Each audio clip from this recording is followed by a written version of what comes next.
Donc, étant donné qu'on a fait une partie du CRUD du seller, alors une partie, c'est vite dire, on a fait quoi? Une route avec un seller contrôleur, et d'ailleurs, je voulais même pas montrer, donc ça va être le moment. Donc, j'ai créé un objet seller controller à l'intérieur du fichier seller-controller.js qui gère le cas de la création, donc du CRUD création. On crée effectivement un nouveau seller. Donc les informations qu'on nécessite, en tout cas dans le cadre de mon app, là, de mon app test, c'est email et password. Donc on vérifie que ça existe bien dans le corps de la requête. Si ça n'existe pas, en tout cas si l'une de ces informations n'existe pas, on retourne une réponse avec un status code de 400 et un petit message missing data. Si tout se passe bien, on poursuit, donc on sort, on rentre pas dans ce bloc-là plutôt. On est ici, Wholesaler, on vérifie que la personne n'existe pas déjà dans la base de données. Si elle existe déjà, on return une réponse avec un 401 message invalid data. Donc encore, si on n'est pas dans ce cas, on arrive ici dans un try où on crée notre seller avec la méthode create des modèles de Sequelize. Donc, je passe les informations intéressantes. En l'occurrence, ça, c'est pas du tout. Ah, c'est pour ça que ça m'a mis ça comme ça. J'ai même pas besoin de ça. Hop. Et une fois que on a passé, alors, on s'en fiche parce que ça, on n'a rien écrit, mais ça s'applique toujours, donc c'est toujours valable, c'est cool. Une fois qu'on a entré email, password, finalement, eh bien, on a toutes les informations parce que, comme on l'a vu dans la vidéo précédente, created underscore at, updated underscore at sont gérés comme l'ID par Sequelize. Et en plus, par ce qu'on a écrit effectivement dans le modèle seller, en l'occurrence, où on a dit que la valeur par défaut c'était un literal current timestamp et qu'on ne permettait pas une information nulle à created at, donc une valeur nulle. Par contre, ce qu'on permettait du coup pour la propriété updated at. Donc voilà. Donc on s'en fiche de ça. Si c'est nul, ce n'est pas grave. Donc une fois qu'on est ici, donc voilà, on a fini cette partie-là. Et nous, on va faire la même chose. On va faire un create pour le produit. Pour le produit. Donc on crée un fichier à l'intérieur de root. Alors en l'occurrence, qu'on va appeler product.js. On sait qu'on aura besoin d'Express pour utiliser express.router. Donc, on va créer un routeur qui va être un routeur Express. On peut déjà écrire notre module.export parce qu'on sait qu'on va exporter le routeur avec effectivement les gestionnaires des routes qui lui sont associés. Donc, le routeur, il va gérer effectivement une requête post et qui va être une requête de création d'un produit. Donc là, on va créer un contrôleur maintenant dans le dossier contrôleur qu'on va appeler product tout simplement controller.js. Donc on aura besoin du modèle, mais du modèle qui se trouve dans la table des matières. Celui-ci, cet export-là, et pas l'export du product ici du tout, puisque celui-ci ne connaît pas encore les associations qu'il concerne avec le seller. Donc c'est effectivement ça qu'on vise, ce fichier index.js.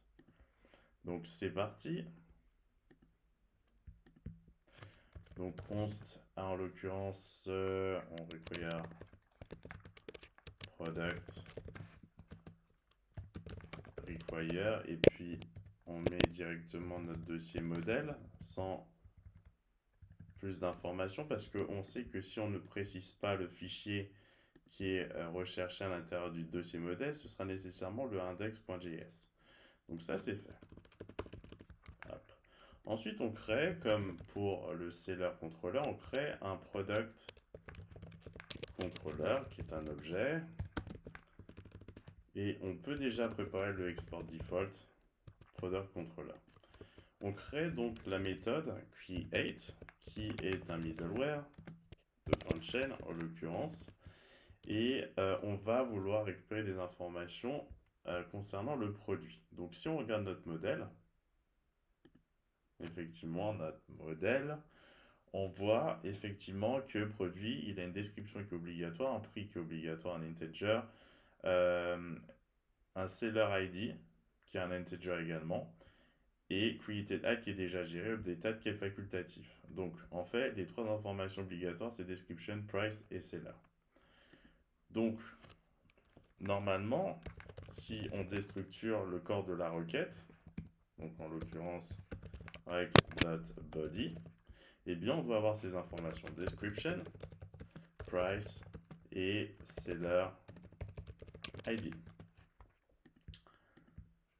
Donc si jamais il nous manque ces informations, if tout simplement description ou price ou seller ID, eh bien on sait déjà que on va retourner return a response avec un status de 400 et effectivement un petit message en JSON, message de point missing data comme l'autre. En gros, c'est vraiment la même chose.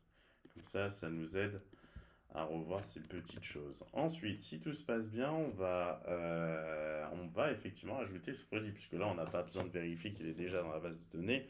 On peut partir du principe que chaque produit est différent, même si c'est le même produit en apparence.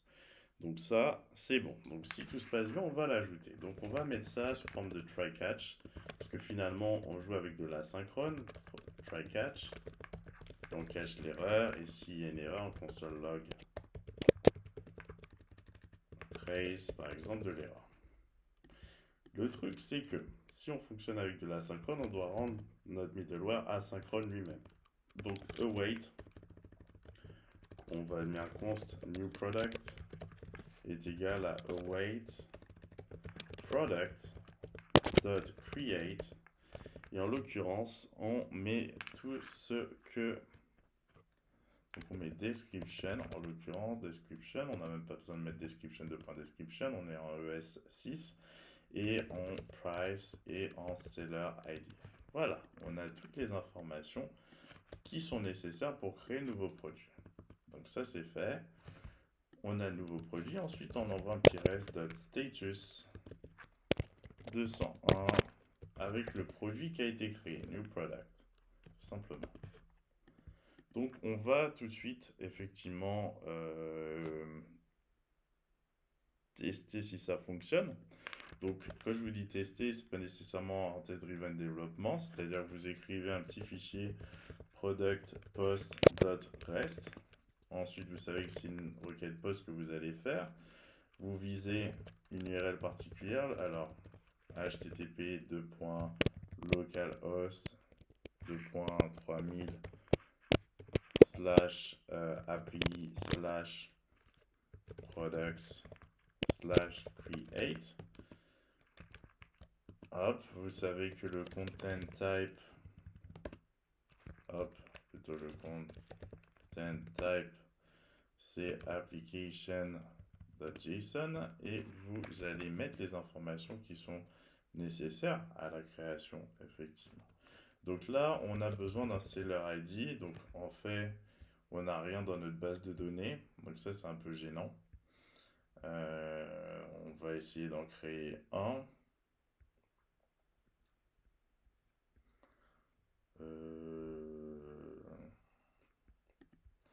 Seller ID, on va mettre, en fait, étant donné qu'il n'existe pas, ça risque d'être gênant. On va devoir d'abord faire du seeding au sein de notre base de données. Donc là, j'ai pas le fichier de seeder, donc ça tombe bien, on va le faire ensemble avant que sinon ça va nous occasionner une erreur. Donc voilà, alors on va imaginer un seller ID. On a géré cette information, donc c'est du JSON, donc pas oublier les double quotes. On va dire que l'ID c'est 100 en l'occurrence. Ensuite, on va mettre description. Et d'ailleurs, c'est bizarre que j'ai pas mis URL, je suis bête. Product, description, price, seller ID, mais j'ai pas mis URL. C'est bien bête. On va rajouter une information. Hop, type, data type, string. Hop, allow null, absolument pas, false.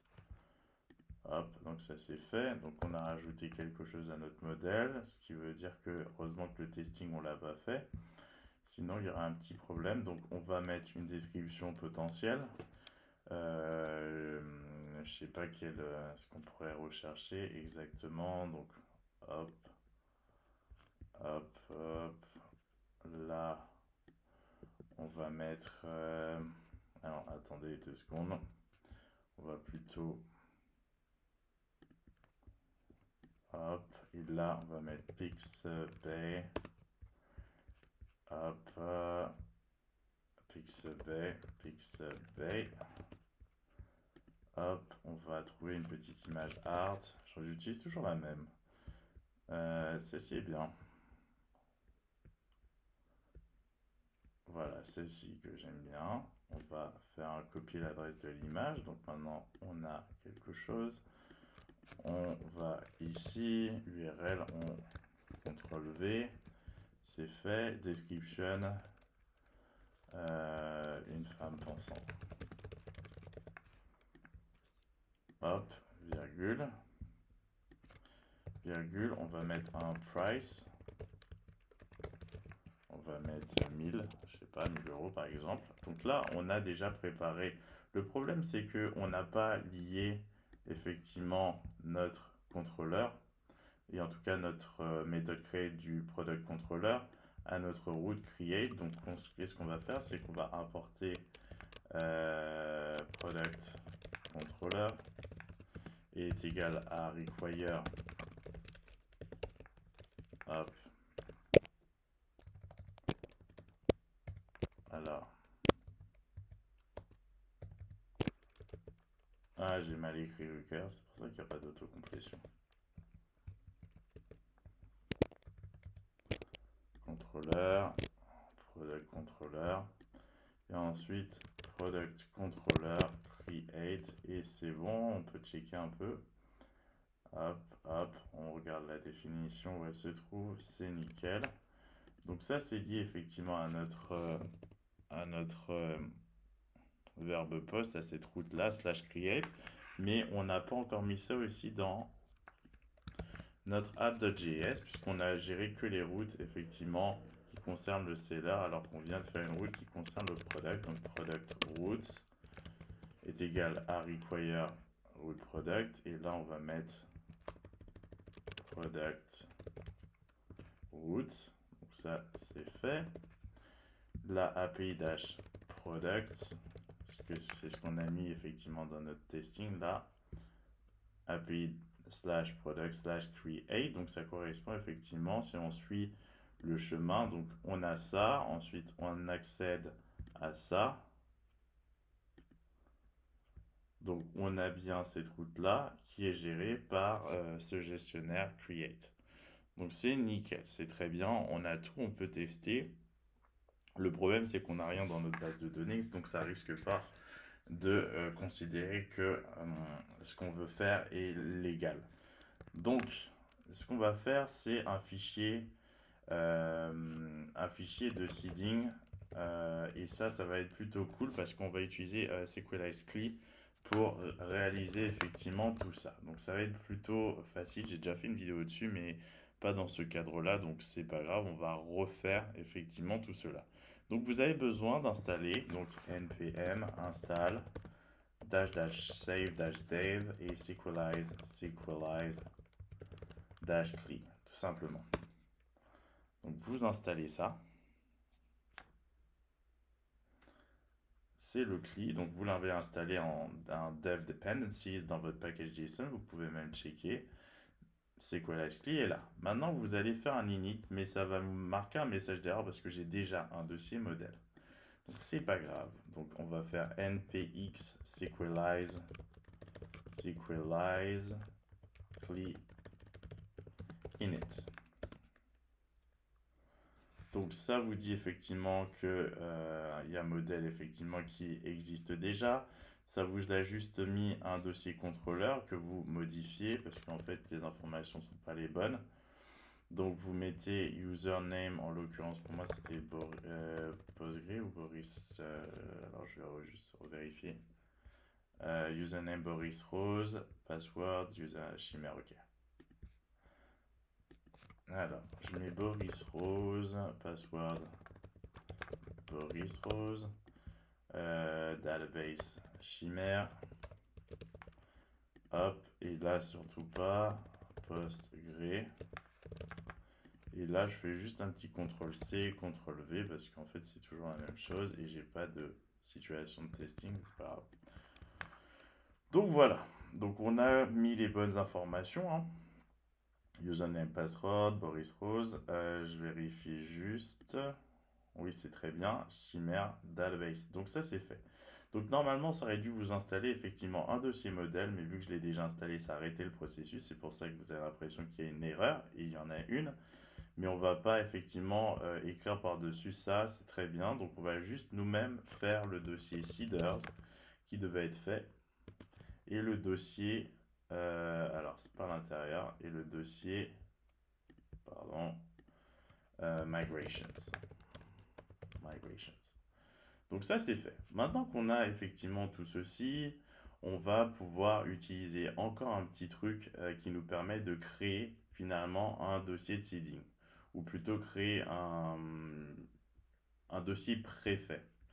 Donc ce que je vous propose de faire, c'est tout simplement de taper une petite commande qui va effectivement vous faire le travail. Donc hop, hop, hop, npx, npx, sequelize CLI, donc vous utilisez encore le CLI sequelize, seed.generate, et vous mettez un petit nom à ce seeding. Dash name, et vous lui mettez, alors en l'occurrence on va commencer par user demo, on va appeler ça, ou demo user,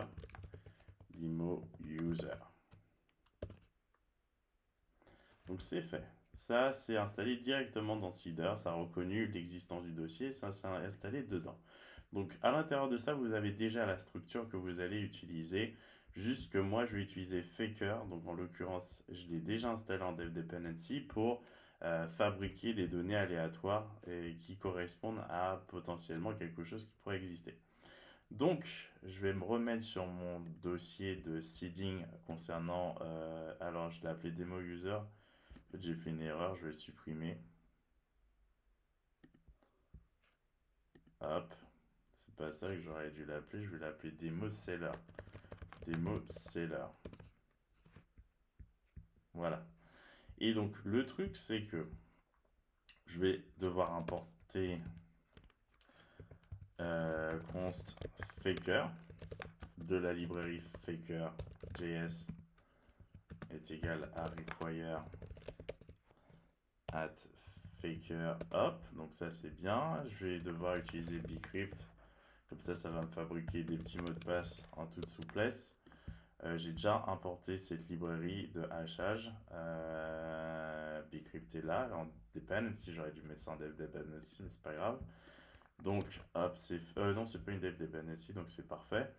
Et ensuite, là, tout simplement, je vais vouloir créer un certain nombre d'objets qui représenteront mes sellers. Donc, je vais faire quoi? Donc, je vais créer un tableau vide. Let marked sellers égale. Et puis, je vais mettre un tableau vide, pardon. Et ce que je vais faire, c'est que je vais faire un array from tout simplement cela. Length, hop, on va se mettre 10 utilisateurs dans cette base de données, 10 pour l'instant. Ensuite, for each,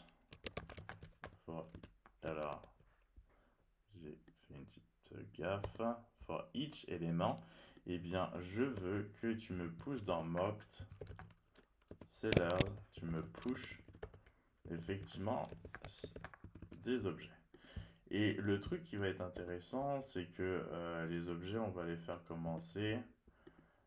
Alors en fait, d'ailleurs, tu vas me dropper la table si jamais elle existe. Comme ça, tu vas me refaire. Tu vas me dropper tous les éléments de la table. Tu vas me les détruire tous. Non, il aurait fallu quand même qu'on kill la table carrément. Mais le temps que ça se refasse, ça va être un peu chiant. Hop, hop, hop. Donc, non, c'est pas, on va pas. Ça va juste poursuivre et ça va décider de l'ID des utilisateurs tout seul. Donc là, on n'a pas besoin de mettre un ID particulier. On va mettre effectivement juste des informations, email. Et là, on va mettre faker.internet.email tout simplement. Comme ça nous donne un email aléatoire. Et on va mettre password. Et là, par contre, on va utiliser bcrypt. Donc bcrypt.hashsync. On va mettre effectivement le mot de passe de base. On va mettre Caroline 12 12. Hop, par exemple, un truc comme ça, Caroline 12 12 12. Et on va mettre le nombre de tours de sa liaison. On va mettre 10. Généralement, je mets 10, donc ça c'est bien. J'ai oublié une virgule. Et c'est bon, ça va nous créer effectivement tout ça. Et une fois qu'on a ce tableau, eh bien, on va juste utiliser la même fonction donc qu'ils ont mis ici. Donc, on va enlever tout ça. Alors, en l'occurrence, on n'a plus besoin de tout ceci. On vise un tableau particulier parce que si vous regardez bien, c'est une table particulière, table name, et notre table name, c'est sellers au pluriel. Donc, faire attention à ça. On passe effectivement mock sellers et le tour est joué, tout simplement. Donc sellers avec toutes les informations qu'on a ici. Et effectivement, si on veut détruire les choses, on va juste écrire la même chose que si jamais on n'est pas content de notre seeding et qu'on veut le défaire, ce qui est complètement possible, on va juste faire un await query interface bulk delete, ça veut dire en gros suppression groupée de sellers null et voilà, tout simplement. Et le tour sera joué, ça veut dire qu'on va défaire le seeding qu'on a opéré. Donc on peut déjà tout de suite mettre ça en application. Alors c'est array, avant que j'écrive des conneries comme dans l'autre vidéo. Donc on va tout de suite lancer notre seeding. Donc pour le lancer, pour runner, en fait on fait juste un petit truc comme ça, npx equalize cli, toujours avec le cli, hein, d'où l'intérêt. Ensuite db.seed.all, tout simplement. Hop, hop, hop, hop, hop, et là, ça fait notre seeding. Donc maintenant, on peut aller voir à l'intérieur de notre tableau sellers pour voir ce qui a été ajouté. Et comme vous pouvez le voir, il y a pas mal d'informations qui ont été ajoutées. Plutôt cool. Donc voilà. Et updated, comme vous voyez, ça n'a pas été mis parce que c'est pas obligatoire comme information et on n'a pas mis une default value dans le modèle. Donc voilà, voilà. Pour, en tout cas, c'est là. Maintenant, on va faire le seeding de product. Je sais pas si ça a forcé le changement, je vais juste voir parce que j'ai rajouté une URL normalement dans product et effectivement il y a URL maintenant. C'est parfait. Donc on va ajouter tout ça. On va faire le seeding. Oh non, on va pas faire le seeding de product, on va juste utiliser maintenant le seeding qu'on a créé. User, maintenant on a tout leur ID, donc on va associer un produit à l'ID d'un utilisateur qui existe. Donc le 99 Liana existe. Donc ici, on devait tester effectivement, on va mettre, même le 100 existe d'ailleurs, on peut le laisser puisque c'est Zula. Donc on va le laisser et on va tester notre petite route. Alors, connection either de request service. Alors pourquoi ça? Alors là, j'ai un petit truc que j'ai mal écrit. Express router, effectivement, c'est en majuscule. Donc je vais ici, express.router est en majuscule. Et là, je vais relancer ma requête. Alors, en l'occurrence, qu'est-ce que ça me met? Cannot be null, product URL cannot be null, mais je l'ai pas mis. C'est ça qui a un peu description URL est là. Est-ce que j'ai oublié quelque chose plutôt? Donc, je vais regarder product. Null false, string price, seller ID, description. Donc j'ai 4 informations et là j'en ai 4 également. Donc pourquoi ça me dit que c'est nul?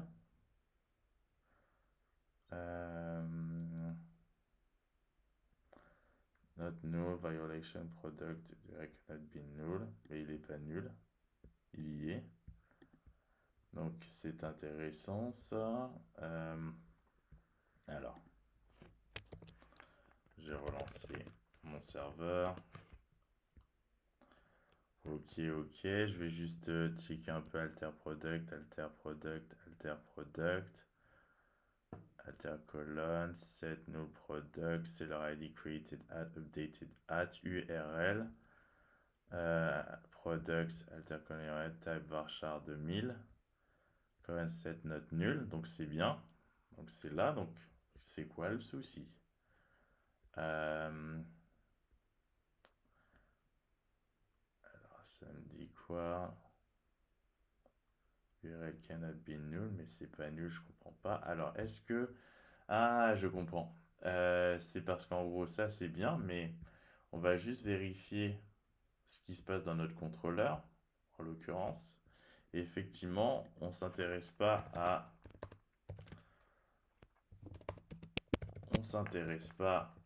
URL, donc il faut qu'on récupère URL également pour qu'on passe effectivement l'information URL lorsqu'on crée le nouveau produit. Et là, maintenant, tout va fonctionner parfaitement. Donc, hop, on reteste. Alors, socket, il y a un petit problème de socket. Seller ID is not defined. Donc, 2 secondes, j'ai define faute d'orthographe. Seller ID. C'est parfait. Là, c'est parfait également. On peut enfin lancer notre requête. Et effectivement, ça nous crée ce produit au sein de la base de données. Si on check product, tout simplement, alors en l'occurrence, on va relancer ça et vous pouvez voir que product se trouve bien dans notre base de données sans aucun souci. Donc voilà, voilà. Donc ce qu'on va faire maintenant, je pense qu'on va essayer de créer une petite application front-end qui va nous permettre déjà de créer un vendeur et aussi, vu qu'on c'est les deux routes qu'on a faites, créer un produit. Donc c'est parti. On aurait pu, d'ailleurs on va peut-être faire le testing avant ça de la route product. Non, on fera ça peut-être une prochaine fois. On va passer effectivement au front, puisqu'on a déjà un exemple de testing pour ça. Donc ça, je peux même l'effacer, supprimer, déplacer vers la corbeille. On n'a besoin que d'un exemple. Après tout, pour l'instant, ce sera suffisant.